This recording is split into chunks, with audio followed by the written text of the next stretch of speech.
I want to ask Mr. Dhirendra about the mutual fund history in general, actually.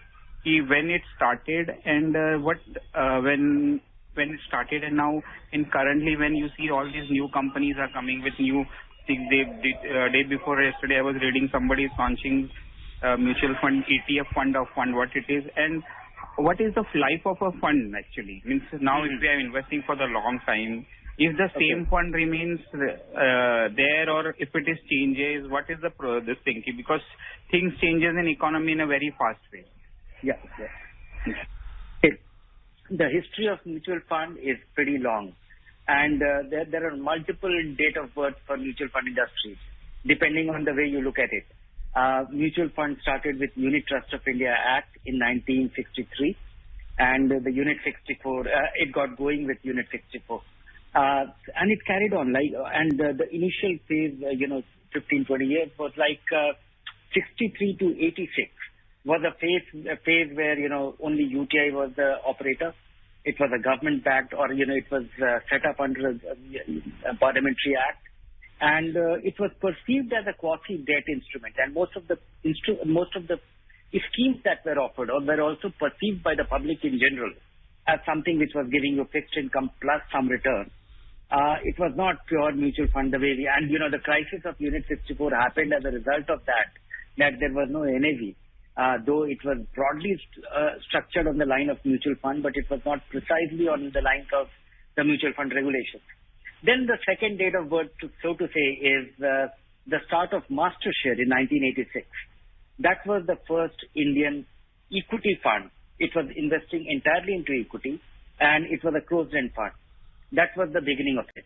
Then next year, 1987, many mutual funds, public sector banks and insurance companies institutions were allowed to launch their mutual fund, and that is when 8 other public sector banks and insurance companies got going.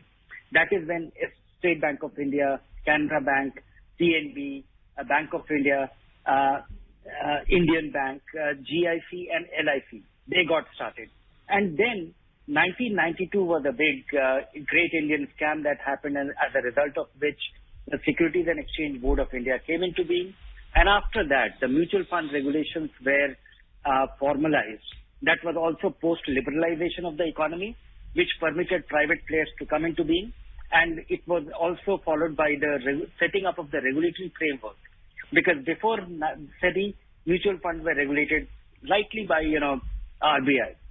So that was the real opening up of the sector that was the real opening up of the sector where private companies were allowed to come into being. And then 30, 40 companies have come since, 50 companies have come since then. Many of them have disappeared. Many of them have merged. Then your question that, how funds, what is the life of a fund?